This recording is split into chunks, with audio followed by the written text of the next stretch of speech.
10 minutes. You still have time to prepare.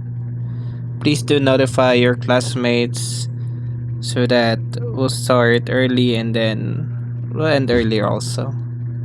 Para may time pa kayo mag-prepare sa next class ninyo.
Good morning, everyone, and I'm glad that everyone are doing fine. I hope that you are safe. Medyo maulan ngayon and yung medyo madalas yung bagyo sa norte ngayon. Ganun din naman sa Visayas, Mindanao. But today, let's pray for one another sa safety, especially sa mga nagko-commute kapag maulan ay hindi talaga maiiwasan na minsan ay naabutan tayo ng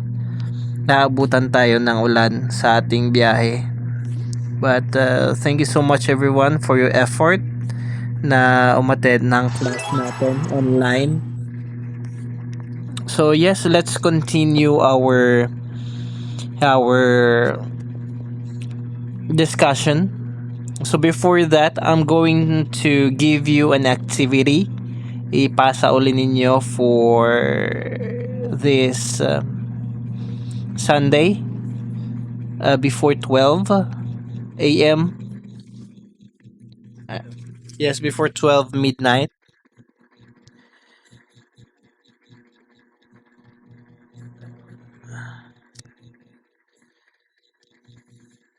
So yes, I'll try to do on my end if kayang ma-change your name, Kyrie. So yes, I'll let you know later on. You're welcome. So yes, today I'm going to give you activity before we start our discussion. First off is that I'm going to have you on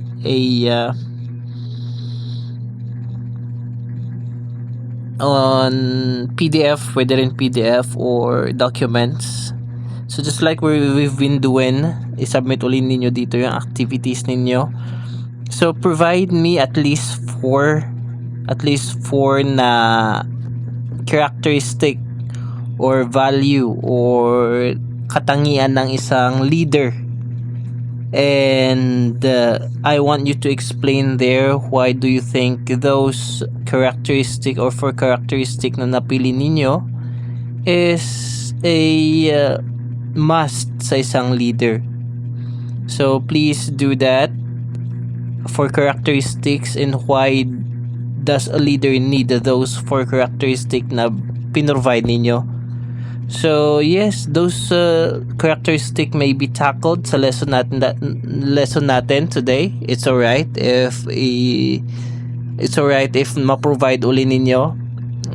But I want to know why in your own perspective, why does a leader need those characteristic as he leads ang isang bansa. Of course, let's get to the point na isang bansa kasi yung topic naman natin is God and government. Why do you need that leader of a country need those four characteristics na provide ninyo? So yes, for today, this will be our discussion. Katangian ng isang leader sa isang bansa.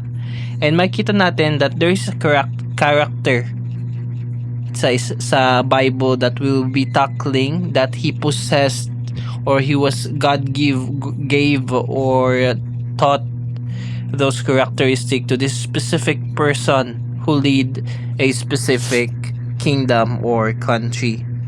So yes, that is leadership.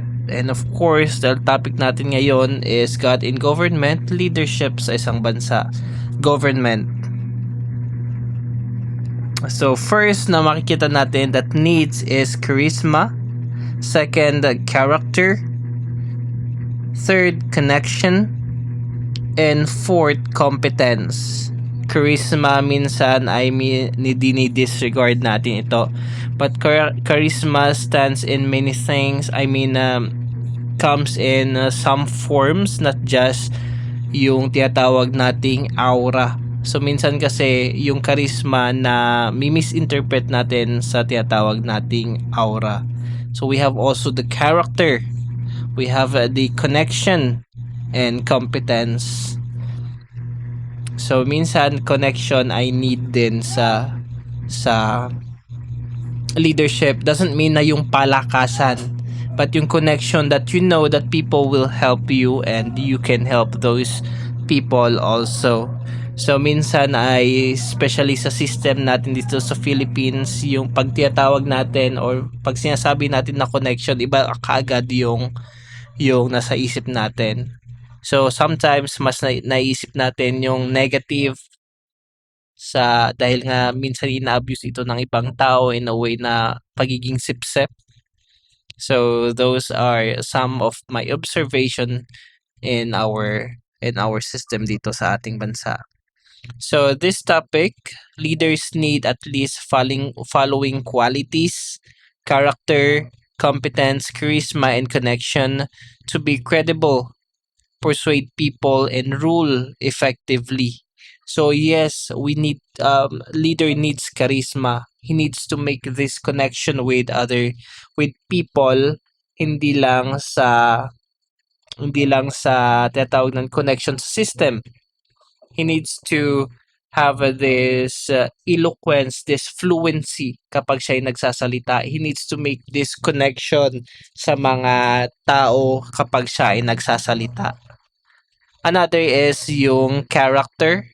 We do believe and I do believe that you agree that when it comes to character, ito yung tinatawag nating moral character. Yung integrity, yung honesty, yung talagang motivation niya ay para makatulong sa nakakarami, just like what we have discussed in our past lesson. And another is competence. Kailangan niyan maging competent in a way na qualified siya sa role na yon. Tulad ng pagiging leader, we cannot hindi natin pwedeng sabihin na lahat ay qualified to be a leader. There are people who really are born leader, and there are people who really are built to be a leader. And hindi lang sila, even though you are born to be a leader, hindi in an instance ay maging leader ka na agad. May mga process for you to be able to go there. May mga pagsasala. You need to be refined, you need to be trained, you need to be completely qualified, educate, you need to know about the system, you need to improve yourself and know about a lot of things, because upon your way, upon your upon your journey to be a leader ay madaming tao talaga yung magko-question sa'yo, and that will challenge your competence as a leader. Another is yung connection.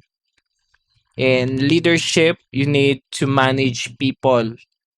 You need to build connections for you to be able to fulfill your duty. Kaya nga sa isang president sa ating democracy, may rule yung president, vice president, and sa mga baba, yung tinatawag nating Speaker of the House, Senator, ano na uli yung pangatlo?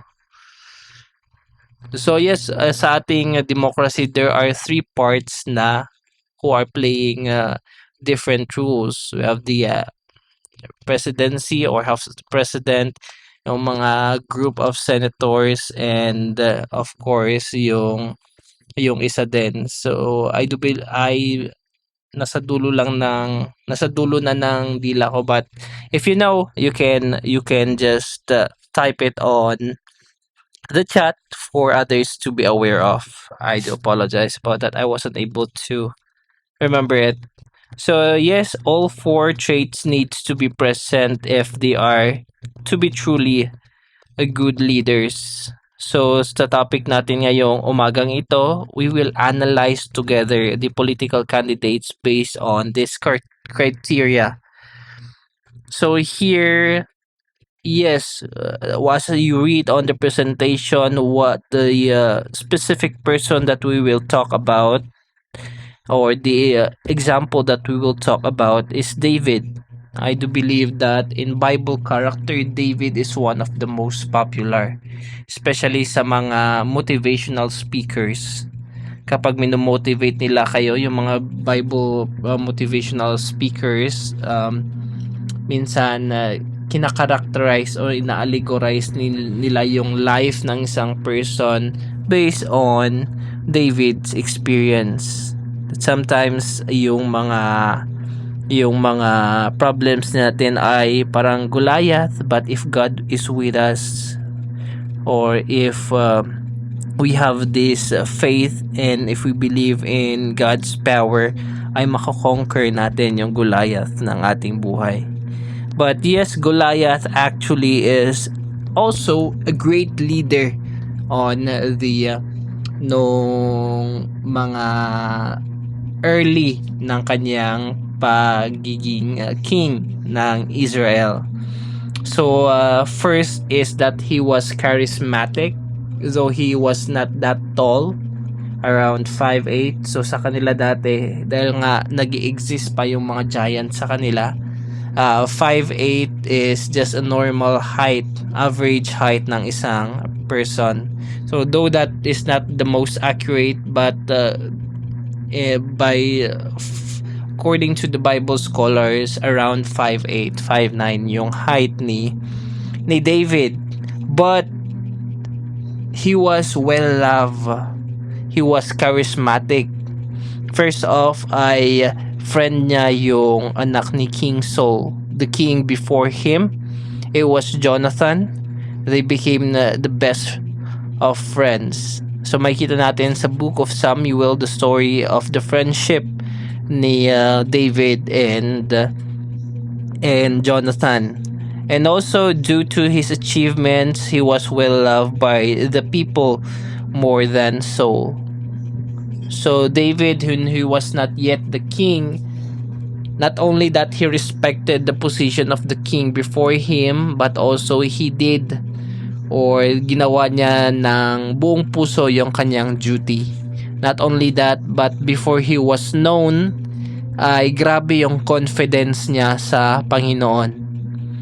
When there was, I do believe that you all are familiar with David and Goliath, or David versus Goliath, ay people do not believe in David that time. They did not believe on what David can do.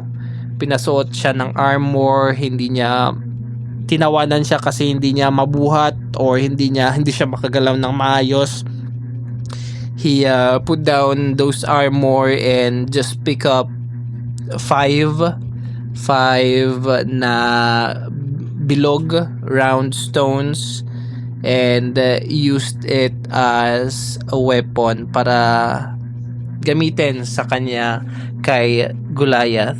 And then using one stone ay napatumba or napatay niya si Goliath. Because of that ay nakilala siya. But hindi lang yun yung nagustuhan ng mga tao sa kanya. He was very confident. Makikita natin sa mga leaders natin ay confidence is something na nagbibigay sa kanila ng charisma. Minsan na hindi natin alam kung iboboto natin ng isang leader or aspiring leader na mag-rule sa ating bansa kapag medyo uutal-utal siya, kapag hindi siya confident sa mga sinasabi niya. We prefer more who is competent, who is charismatic when it comes to public speaking, who has this eloquence, this fluency sa kanyang pananalita. Another is David's character. Yung trustworthiness niya, may integrity siya sa personal and public life. Though may mga times na talagang nag-fall siya sa mga sin, though talaga naman kasi hindi naman lahat ng tao ay perfect. David made a lot of mistakes and sins, wrong choices sa kanyang buhay, but one thing that he was known of is a man after God's own heart. Talagang sinik niya yung heart ng Panginoon, yung favor ng Panginoon. At dahil dyan, nag-reflect yung heart ng Lord sa kanya, yung character ng Lord sa kanya. David loved his men so much that he decided not to drink the water they got for him. David refused to take advantage of the love and loyalty of his people. Such was the character of man that evoked great devotion and affection. Yet this dearly and tenderly, held this dearly and tenderly in his hands. So he has this compassion also sa mga tao. So there's a lot of characters na pwede nating i-define kay David, but the one thing I can tell you is that he is a man after God's own heart and nagreflection sa kanyang character towards God's people. So I do believe that not only kay David applicable yan, but also sa ating mga namumuhay to this generation. If we seek God's own heart, or if we seek God's heart, His will, magre-reflect yung Christ-likeness, yung character ng Panginoon sa ating public life. As long as we do devotions, prayer every day, we grow, and yun yung nagbibigay sa atin ng discipline to do God's will. Magre-reflect yung character ng Panginoon sa response natin sa nangyayari sa ating mundo. Third is David's character. He did what was for the greater good of his people. The Lord was with him. His adulterous affair with Bathsheba resulted in rebellion of his sons, hence divided sa kanyang buhay. Ang daming naging issue sa kanyang buhay, yung affair niya, especially sa mga babae, lagi siyang nagfo-fall. So siya yung isa sa may pinakamaraming wife and concubine na king. So though hinayaan ng Lord yun, it doesn't mean that he wanted David to do that. Of course, God always wanted David to have just one wife and no concubines, but God allowed that for David to see na every sin has its consequences. So that time kung ano man yung ginagawa niya sa private life na sin, ay hindi niya ito maitatago, mai-expose ito sa public. I-expose ito ng Panginoon sa public. So that's what we are trying to do also sa ating country, though hindi in the form of adultery, but we know that the issue sa ating bansa is gusto nating ma-expose yung mga tao involved sa mga issues for this. So that is really what we wanted to do. Let's pray for the Lord na mag-work sa ating bansa, because I know that everyone are disappointed. All of you are disappointed of what is happening sa ating bansa, na ang daming mga projects pero hindi pala pumasa sa standard. Ang daming mga projects na nasira, hindi man lang tumagal, pero yung budget sa ating tax ay grabe. So yes, that is what, kapag yung Panginoon ang nag-work, i-expose niya talaga yung flaws ng mga tao na umaabuso sa grace niya. So that is what happened to David. Nag-leak yung kasalanan niya, or na-expose, and also every sin has its consequences. Hindi mo man ma-experience kaagad, but time will come na magti-take effect ito. Though God forgives sins, but we have to experience, or those sins have its consequences outwardly. So, it's sa kay David ay nagkaroon ng conflict sa kanyang family. Yung kanyang mga kapatid ay nag-aaway-away. Yung mga kapatid ay nag-commit ng kasalanan din. So, one of his kids or one of his one of his children ay ni-rape yung kanyang kapatid. And because of that, nagkaroon ng conflict sa mga magkakapatid. May mga nagpatayan. But again, God was working in the midst of it all in a way na ma-realize ni David yung kasalanan niya. May mga consequences talaga yung mga decisions natin sa buhay, mga kasalanan na pinipili natin o nakukumit natin sa buhay. And lastly is David's connection, company, and allies. So association affects leadership style. The kind of company a leader keeps greatly influence his character and decision making. Compare David with his son Solomon, who defiled himself with the gods of foreign women he married, including his concubines. So yung isa rin na pwede natin makita is that yung effect sa kasalanan ni David ay namana ni Solomon. Yan ay yung pagkakaroon ng maraming kabit at asawa. Ganon din si Solomon, ang kanyang anak. Much worse yung naging effect sa kanya. So of course, this is in